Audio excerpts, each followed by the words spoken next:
السلام عليكم ورحمة الله وبركاته. ازيكم حبايبي، اهلا بكم في قناة ماليش فيها مع زهرة. النهاردة بقى هنعمل كفتة الرز بكل سهولة، وازاي تبقى ناجحة معانا من غير ما تفك وتطلع جميلة بالشكل ده، ونقدمها كمان مع المكرونة او الرز زي ما نحب. بس بجد طريقة هتعتمدوها سهلة جدا، ناجحة جدا. انا في ناس كتير عندها مشكلة في كفتة الرز ان هي بتفك منها. ازاي هنعرف سر كفتة الرز؟ تعالوا بسم الله ونبتدي. اول حاجة معايا 3 حزمة شبت، بقدونس، كزبرة، نغسلهم كويس ونفرمهم. ومعايا 10 فصوص توم، وبصلتين كبار مغسولين نقطعهم كويس كده زي ما احنا شايفين. وننزل كل ده ببولة واحدة كده مع بعض، وكل المكونات بتاعتنا. وهسيب لكم ان شاء الله المكونات كلها في الديسكريبشن او في صندوق الوصف. بعد ما ضفنا البصل هنبتدي. عندي دقيق رز بتشتريه من اي عطارة او بتطحنيه في البيت، بس لازم يكون ناعم جدا معاكي. هنجيب دقيق الرز بتاعنا، كل كيلو لحمة مفرومة بضيف له كيلو الا ربع من دقيق الرز مع الخضار والبصل بتاعنا كده. وده دقيق الرز بتاعنا اهو، ضفت كيلو الا ربع من دقيق الرز وكيلو من المفروم. وننزل عليه بقى بالتوابل بتاعتنا، كمون، كزبرة وفلفل، ومعلقة كبيرة ملح، وجوز الطيب، وربع معلقة من القرفة. هنزل بيه كل المكونات، كل التوابل بتاعتنا دي كده على كفتة الرز. ما بضيفش توابل كتير او بهارات عشان ما تغيرش الطعم.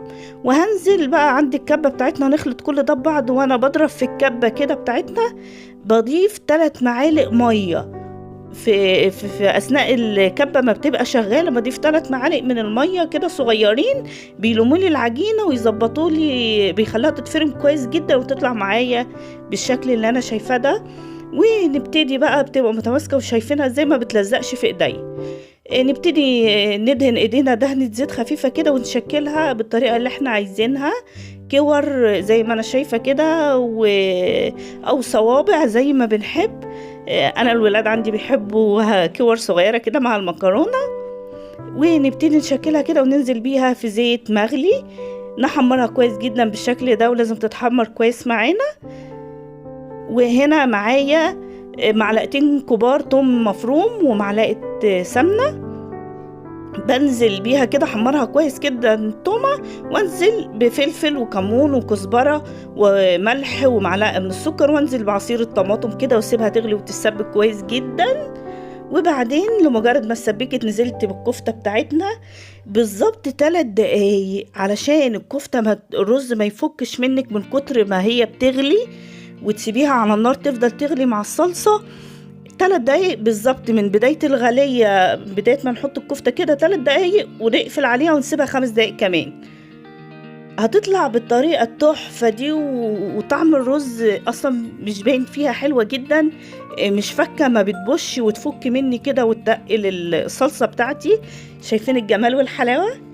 ما تنسونيش بلايك واشتراك في القناة، ما تبخلوش عليا باللايك خالص. شايفين بجد طعمها تحفة، واللي هيجرب الوصفة دي مش هيبطلها تماما.